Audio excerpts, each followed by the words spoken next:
बाबा, मला तुमच्या मतांचा खरंच खूप अभिमान वाटतो।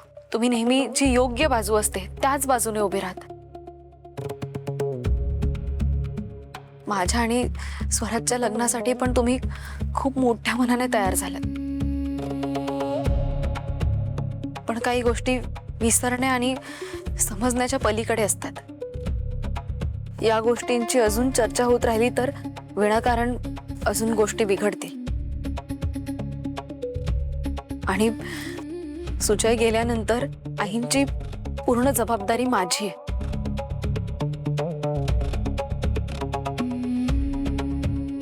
त्यांना असं एकटं सोडून लग्न करून मी सुखाने राहणं मला पटत नाही। हे स्वार्थी वाटतं मला। आणि म्हणून मी तुमच्या समोर हात जोडून विनंती करते,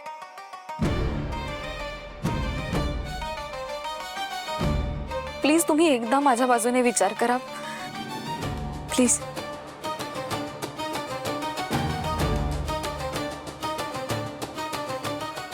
बरोबरच बोलते प्रीती, बिचारे किती विचार करते ग यांचा।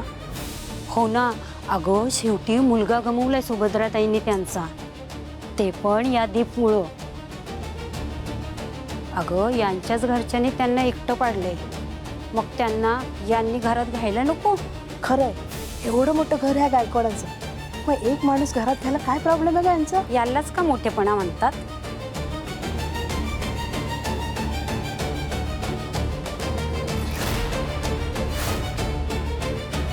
दादा, भावनेच्या भरात कुठलाही निर्णय घेऊ नको, त्यांच्या कुठल्याही गोष्टीला बळी पडू नको। सुलू, मला कळतंय ग सगळं, तू जरा थांब। ताई, प्रश्न सहवासाचा असेल तर तुम्ही म्हणताय ते अगदी बरोबर आहे। आणि आम्ही तुम्हाला ज्या काही सोयी सुविधा देणार म्हणतोय त्याने तो सुटणारा नाहीये, कळतंय मला। आणि म्हणूनच मी ठरवलंय, प्रीती बरोबर तुम्ही सुद्धा आमच्या घरात याल।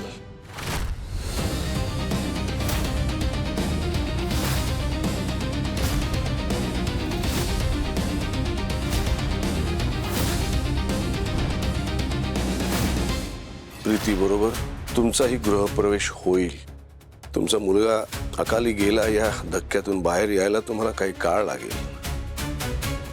आणि या काळात तुम्ही आमच्या घरात आमच्या बरोबर असलात, प्रीती तुमच्या सोबतीला असली तर तुम्हाला बरं वाटेल।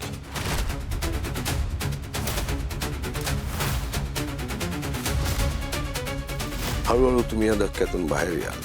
पुढे काय करायचं ते तेव्हाच तेव्हा ठरवा। दादा, अरे काय बोलतोयस तू? आणि काय इतका उदार होतोयस? नाही, मला मान्य आहे आपल्या मुलाकडनं खूप मोठी चूक झाली आहे, म्हणून त्यांचं अख्खं कुटुंब आपण दत्तक घ्यायचंय का?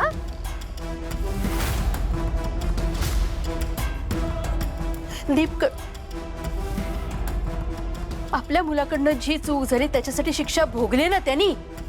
गेला ना जेलमध्ये, राहिला ना तिथे, पोलिसांनी जितके वेळा बोलत तितके वेळेला जातो ना, हजेरी लावतो ना।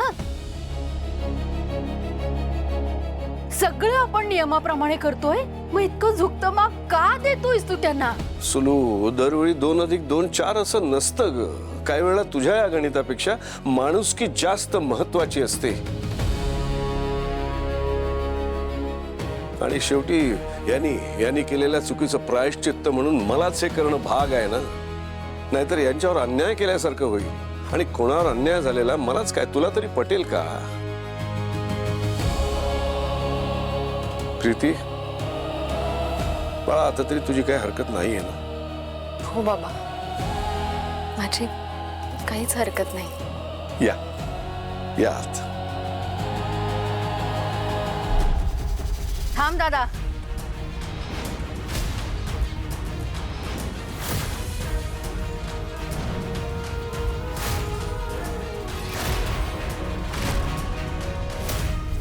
काय ग सुलू, काय झालं? तुझी होणारी सून जर अट घालू शकते तर मीही अट घालूच शकते ना। सुलू, तुझं काय आहे आता? अगं, लक्ष्मी घरात प्रवेश करत असताना तिला अडवू नकोस। ये प्रीती, ये, तुझं उजवं पाऊल आत टाक। थांब प्रीती,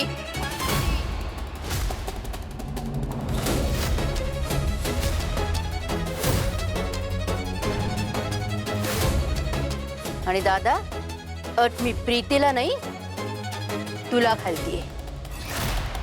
हे बघ, काय असेल तर आपण नंतर बोलू. तू आत्ता बाजूला हो. नाही, आत्ता. हे सगळं या गृहप्रवेशाच्या वेळीच होणं गरजेचं आहे. काय अट आहे? आत्ता या घरामध्ये एक नाही तर 2 गृहप्रवेश होतील.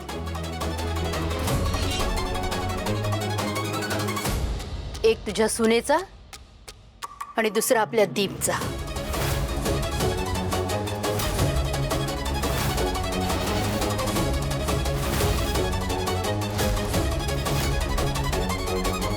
दादा, दीपला या घरामध्ये येण्याची आणि राहण्याची परवानगी दे.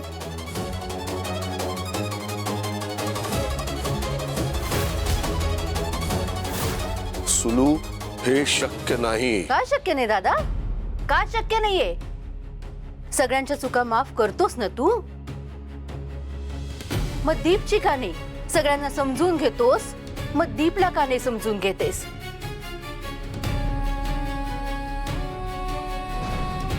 2 आणि 2 4 होत नाही असं म्हणतोस ना सगळ्यांच्या बाबतीत, मग दीपच्या बाबतीत ते का नाही म्हणतेस तू? अगं, त्याचे अपराध. अपराध मान्य आहे ना, त्याने खूप अपराध केले. भावनेच्या भरात, रागाच्या भरात अनेक वेळेला चुकीचा वागलाय तू. पण तू इतरांना समजून घेतोस ना, मग दीपला का नाही समजून घेतेस?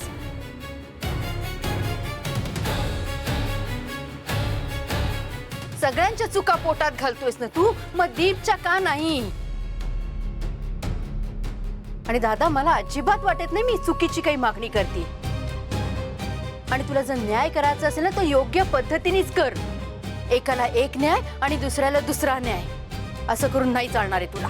जर प्रीतीची अट तू मान्य करत असेल तर माझी अट सुद्धा तुला मान्य करावीच लागेल.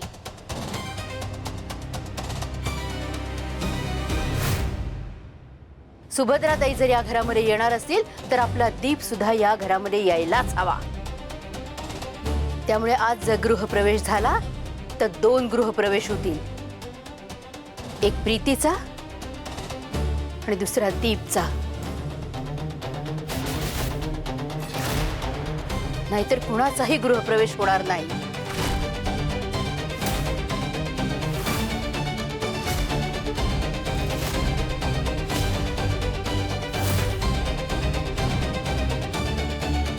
त्याचे किती आणि कोणकोणते अपराध मी पोटात घालावेत अशी तुझी अपेक्षा आहे? अरे, अपराध पोटात घालायची गरजच नाही. तू त्याला हवी ती शिक्षा दे, पण त्यांनी घरात यायचं नाही ही अट मात्र घालू नको.